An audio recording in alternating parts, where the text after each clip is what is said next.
नमस्कार।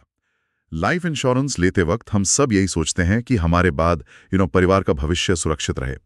लेकिन कभी सोचा है, अगर जाने के बाद कोई पुराना कर्ज, कोई बिजनेस लोन या शायद कोई रिश्तेदार ही उस बीमा के पैसे पर अपना हक जता दे तो क्या सारी प्लानिंग वो धरी की धरी रह जाएगी? इसी मुश्किल का एक बहुत मजबूत कानूनी हल है, छुपा हुआ है 1874 के एक पुराने कानून में, जिसके बारे में शायद ज्यादा लोग नहीं जानते। मैरिड वुमेन्स प्रॉपर्टी एक्ट या फिर MWP एक्ट। आज हम इसी कानून की परतों को खोलकर देखेंगे। ये क्या है, लाइफ इंश्योरेंस के साथ मिलकर ये कैसे एक सुरक्षा कवच बन जाता है, और क्यों ये जानना जरूरी है कि पॉलिसी लेते वक्त ही आप अपने परिवार के लिए ये सुरक्षा कैसे पक्की कर सकते हैं। ये सिर्फ बीमा नहीं है, ये एक तरह की कानूनी गारंटी है कि पैसा सिर्फ आपकी पत्नी और बच्चों तक ही पहुंचेगा। चलिए इसे समझते हैं। तो ये MWP एक्ट 1874, ये तो बहुत ही पुराना कानून है।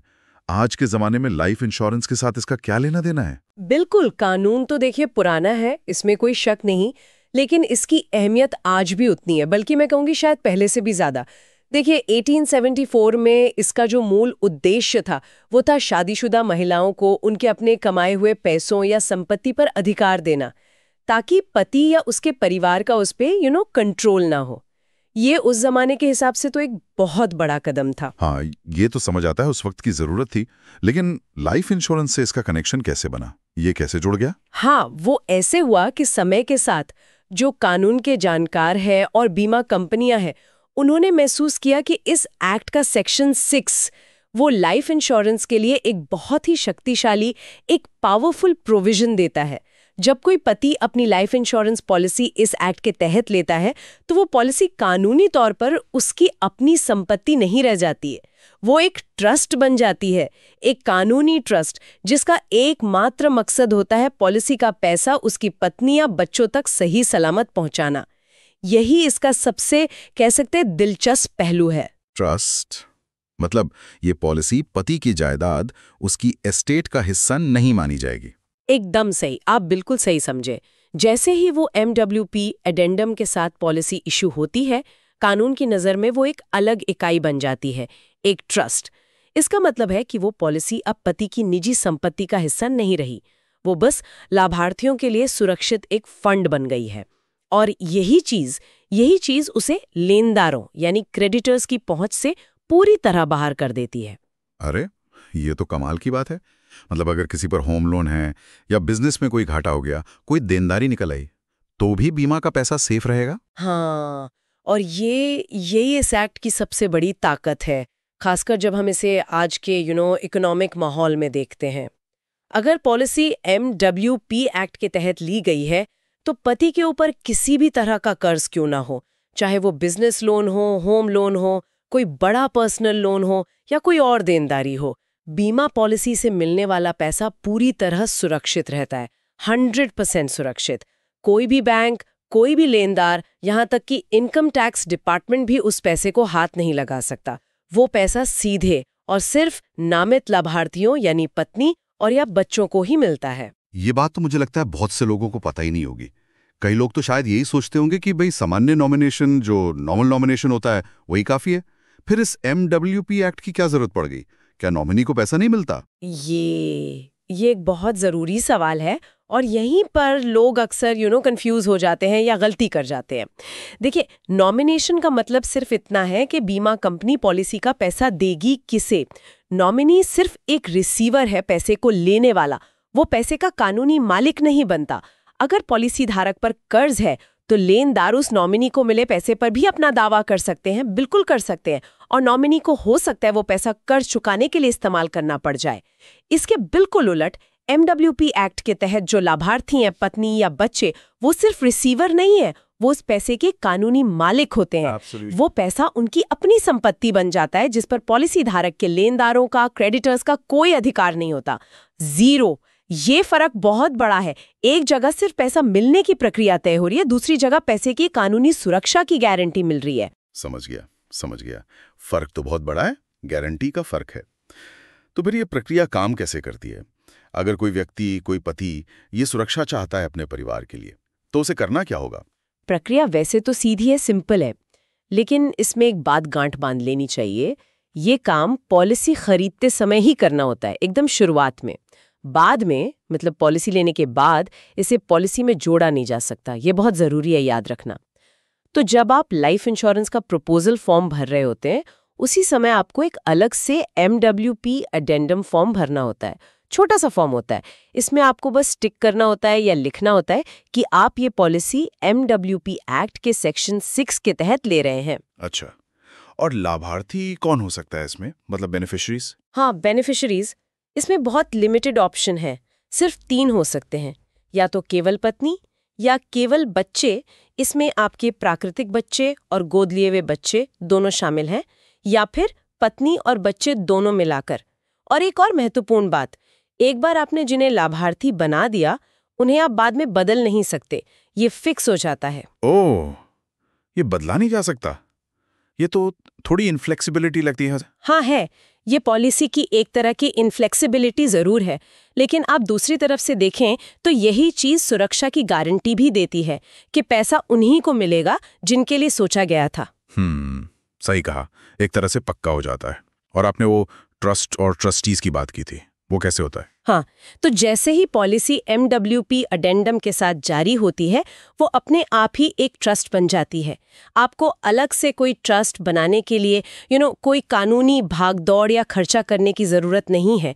पॉलिसी धारक यानी पति ट्रस्टीज नियुक्त कर सकता है। ट्रस्टी कौन बन सकता है? पॉलिसी धारक को भरोसा हो। ये पत्नी खुद हो सकती है, कोई भरोसेमंद रिश्तेदार या दोस्त हो सकता है। अगर बच्चे वयस्क हैं तो वो भी हो सकते हैं। या फिर कोई संस्था जैसे कोई बैंक या कोई प्रोफेशनल ट्रस्ट कंपनी भी ट्रस्टी बन सकती है। और इन ट्रस्टीज का काम क्या होता है फिर, मतलब पैसा मिलने के बाद? ट्रस्टीज का काम होता है पॉलिसी धारक की मृत्यु के बाद बीमा कंपनी से पैसा क्लेम करना और फिर उसे लाभार्थियों यानी पत्नी और बच्चों के हित में संभालना और बांटना। अगर बच्चे नाबालिग हैं, छोटे हैं, तो ट्रस्टीज उनके वयस्क होने तक या उनकी जरूरत के हिसाब से पैसे का मैनेजमेंट करते हैं, देखरेख करते हैं। हाँ, पॉलिसी धारक चाहे तो अपने जीवन काल में ट्रस्टीज को बदल भी सकता है अगर उसे जरूरत लगे तो। ये ऑप्शन रहता है। ये ट्रस्टी वाली बात थोड़ी और समझने जैसी है। मतलब क्या ट्रस्टी अपनी मर्जी से कुछ भी कर सकते हैं उस पैसे का? नहीं, बिल्कुल नहीं। ट्रस्टीज की भूमिका बहुत जिम्मेदारी वाली होती है। वो कानूनी तौर पर सिर्फ और सिर्फ लाभार्थियों के हितों के लिए काम करने के लिए बाध्य हैं, बंधे हुए हैं। वो उस पैसे का इस्तेमाल अपने किसी निजी काम के लिए बिल्कुल नहीं कर सकते। हाँ, एक बात जरूर है, अगर पॉलिसी डॉक्यूमेंट में ट्रस्टीज को ये अधिकार दिया गया हो तो वो जरूरत पड़ने पर पॉलिसी पर लोन ले सकते हैं, लेकिन ध्यान रहे उस लोन का पैसा भी सिर्फ और सिर्फ लाभार्थियों की भलाई के लिए ही इस्तेमाल होना चाहिए, जैसे बच्चों की पढ़ाई या शादी वगैरह। अच्छा, और अगर कभी पॉलिसी सरेंडर करने की नौबत आ जाए तो, मतलब पॉलिसी बंद करनी पड़े बीच में ही? ये भी एक महत्वपूर्ण पॉइंट है। MWP एक्ट के तहत ली गई पॉलिसी को सरेंडर करना, बंद करना उतना आसान नहीं होता, क्योंकि ये सिर्फ पॉलिसी धारक की मर्जी पर निर्भर नहीं होता। इसमें 4 पार्टियों की सहमति जरूरी होती है। पहला, बीमा कंपनी जैसे LIC या कोई प्राइवेट इंश्योरर। दूसरा, पॉलिसी धारक यानी लाइफ एश्योर्ड जो पति है। तीसरा, जो नियुक्त किए गए ट्रस्टीज हैं। और चौथा, लाभार्थी यानी बेनिफिशरीज। हाँ, अगर लाभार्थी नाबालिग हैं तो उनकी सहमति नहीं चाहिए होती, लेकिन ट्रस्टीज का सहमत होना तब भी जरूरी है। ये प्रक्रिया थोड़ी जटिल जरूर लगती है, पर इसका मकसद भी वही है, लाभार्थियों के हितों की सुरक्षा करना। तो हमने प्रक्रिया समझी, लेनदारों से सुरक्षा की बात भी समझ ली। क्या इसके अलावा भी कुछ खास नियम या कुछ और बातें हैं जो ध्यान में रखनी चाहिए? हाँ, कुछ और पॉइंट्स हैं जो इसे और क्लियर करते हैं। पहला, जैसा हमने पहले भी कहा, ये पॉलिसी पति की संपत्ति उसके एस्टेट का हिस्सा नहीं बनती, बिल्कुल अलग रहती है। इसलिए अपनी वसीयत यानी विल में भी इसका जिक्र करने का कोई मतलब नहीं रहता, क्योंकि पैसा तो वैसे भी सीधे लाभार्थियों को ही जाना है, वसीयत के हिसाब से नहीं। दूसरा, जो सामान्य नॉमिनेशन के नियम होते हैं वो इस पॉलिसी पर लागू नहीं होते। अगर आपने MWP एडेंडम भरा है तो वही फाइनल माना जाएगा, भले ही आपने एप्लीकेशन फॉर्म में कहीं और किसी और को नॉमिनी क्यों ना बना दिया हो, MWP ही चलेगा। तीसरा, एक दिलचस्प बात यह है कि एक तलाकशुदा व्यक्ति मतलब डिवोर्सी या विधुर व्यक्ति मतलब विडोअर भी अपने बच्चों के फायदे के लिए MWP एक्ट के तहत पॉलिसी खरीद सकता है। शर्त बस इतनी है कि लाभार्थी केवल उसके बच्चे ही होंगे, पत्नी नहीं। और चौथा, ये सुरक्षा सिर्फ पति द्वारा अपनी पत्नी बच्चों के लिए खरीदी गई पॉलिसी पर ही लागू होती है। अगर पत्नी अपने नाम पर पॉलिसी लेती है तो उस पर MWP एक्ट का ये वाला फायदा लागू नहीं होता। अच्छा, ये सब जानने के बाद अगर हम फायदों को एक जगह समेट कर देखें, एक लिस्ट बनाएं, तो क्या तस्वीर उभरती है? फायदे बहुत साफ हैं और बहुत ठोस हैं। पहला और सबसे बड़ा, कर्जदारों से 100% सुरक्षा। ये कानूनी गारंटी है कि बीमा का पैसा किसी भी कीमत पर लेनदारों के हाथ नहीं लगेगा, चाहे कर्ज कितना भी बड़ा क्यों न हो। पैसा सेफ है। दूसरा, परिवार के लिए गारंटीड आर्थिक सुरक्षा। पत्नी और बच्चों को बिना किसी बाहरी दखल या कोई पारिवारिक दबाव या कोई कानूनी अड़चन के बीमा का पूरा पैसा मिलता है सीधा उनके पास। तीसरा, पारिवारिक झगड़ों से बचाव। खासकर जो संयुक्त परिवार होते हैं या जहां संपत्ति को लेकर विवाद की थोड़ी भी आशंका हो, ये पक्का करता है कि पैसा सिर्फ उन्हीं को मिले जिनके लिए पॉलिसी ली गई थी। कोई और रिश्तेदार या कोई दूसरा कानूनी वारिस इस पर दावा कर ही नहीं सकता। चौथा, ट्रस्ट का आसान निर्माण। बिना किसी अतिरिक्त कानूनी खर्चे या भागदौड़ के पॉलिसी लेते ही एक कानूनी ट्रस्ट अपने आप बन जाता है। कितना आसान है। और पांचवा, जो शायद सबसे अहम है, मन की शांति। ये सबसे बड़ा फायदा है। पॉलिसी धारक को ये सुकून रहता है कि भाई, मैंने अपने परिवार के भविष्य के लिए जो व्यवस्था की है वो हर हाल में सुरक्षित है। मेरी मेहनत की कमाई सही हाथों में ही जाएगी, चाहे कुछ भी हो जाए। हाँ, ये मन की शांति वाली बात, ये वाकई बहुत मायने रखती है। ये सिर्फ एक पॉलिसी फीचर नहीं रह जाता, फिर ये एक तरह का वादा बन जाता है जो कानून खुद निभाता है। बिल्कुल, बिल्कुल सही कहा आपने। यहाँ सवाल यही उठता है कि क्या आपको सिर्फ एक उम्मीद चाहिए कि हाँ, शायद मेरे परिवार को पैसा मिल जाएगा, या फिर आप एक कानूनी गारंटी चाहते हैं।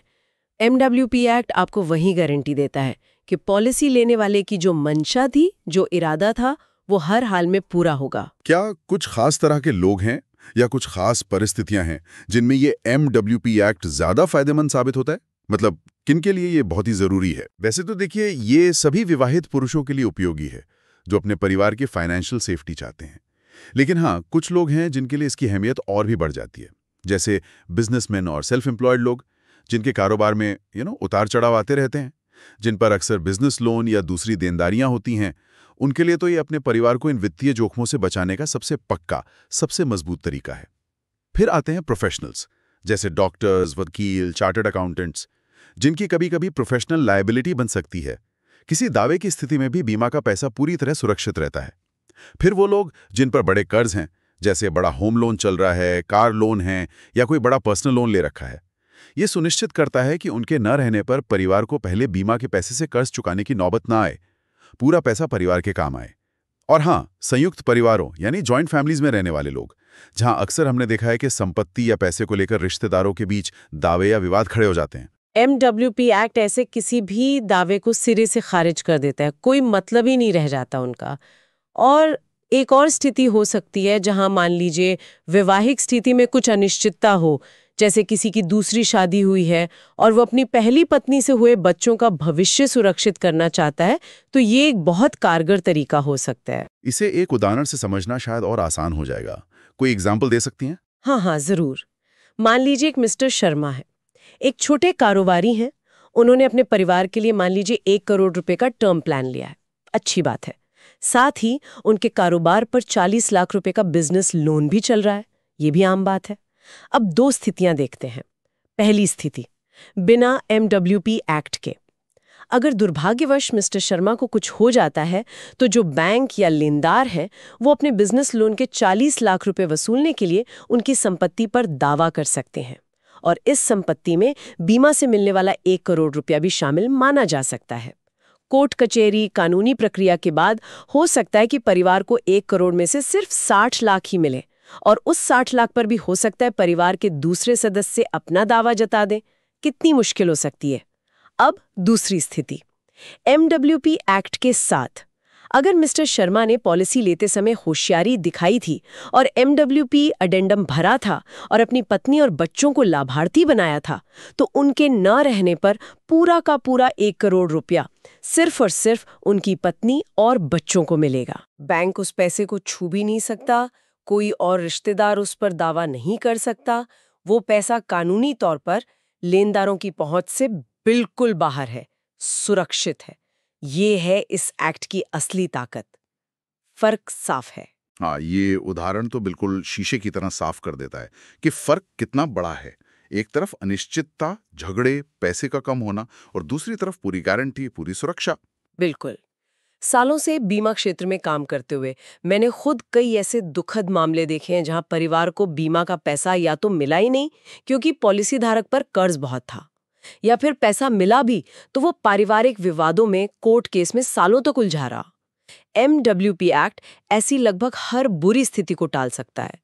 ये जानना और जरूरत पड़ने पर इस्तेमाल करना बहुत जरूरी है। तो आज हमने 1874 में बने एक कानून, मैरिड वुमेन्स प्रॉपर्टी एक्ट की गहराई को समझा, और ये भी देखा कि ये आज भी कितना रेलेवेंट है। हाँ, खासकर लाइफ इंश्योरेंस के जरिए अपनी पत्नी और बच्चों के आर्थिक भविष्य को पूरी तरह हर तरह के दावों और कर्जों से सुरक्षित करने के लिए। ये बात बिल्कुल गांठ बांधने लायक है। जैसा आपने कहा, इंश्योरेंस तो शायद सब लेते हैं, लेकिन अगर पॉलिसी MWP एक्ट के तहत ली जाए तो कानून की गारंटी मिलती है कि पैसा सिर्फ आपकी पत्नी और बच्चों को ही मिलेगा, न बैंक ले पाएगा न कोई रिश्तेदार। ये सिर्फ सुरक्षा का वादा नहीं, ये तो एक कानूनी कवच है। कि बेहतरीन मिसाल है, एक उदाहरण है कि कैसे अगर हम अपने कानूनी अधिकारों और जो साधन हमारे पास उपलब्ध हैं उनके बारे में जागरूक हों तो हम भविष्य की अनिश्चितताओं के खिलाफ एक बहुत मजबूत दीवार खड़ी कर सकते हैं। साधारण बीमा आपके परिवार को सुरक्षा दे सकता है, शायद दे देगा। MWP एक्ट के तहत लिया गया बीमा इसकी गारंटी देता है। ये फर्क है। और यहाँ एक विचार के साथ छोड़ जाते हैं लिसनर्स को। आज के इस दौर में जहाँ एक तरफ हमारी आर्थिक जिम्मेदारियां लगातार बढ़ रही हैं, बिजनेस और नौकरियों में भी कितनी अनिश्चितता है, और दूसरी तरफ कानूनी दांवपेच भी कितने जटिल होते जा रहे हैं, क्या ऐसे में इस तरह के कानूनी सुरक्षा कवच जैसे MWP एक्ट के बारे में जानना और जरूरत पड़ने पर इनका इस्तेमाल करना पहले से कहीं ज्यादा जरूरी नहीं हो गया है? खासकर तब जब सवाल अपने सबसे प्रिय लोगों के भविष्य की सुरक्षा की गारंटी का हो। इस पर सोचिएगा जरूर।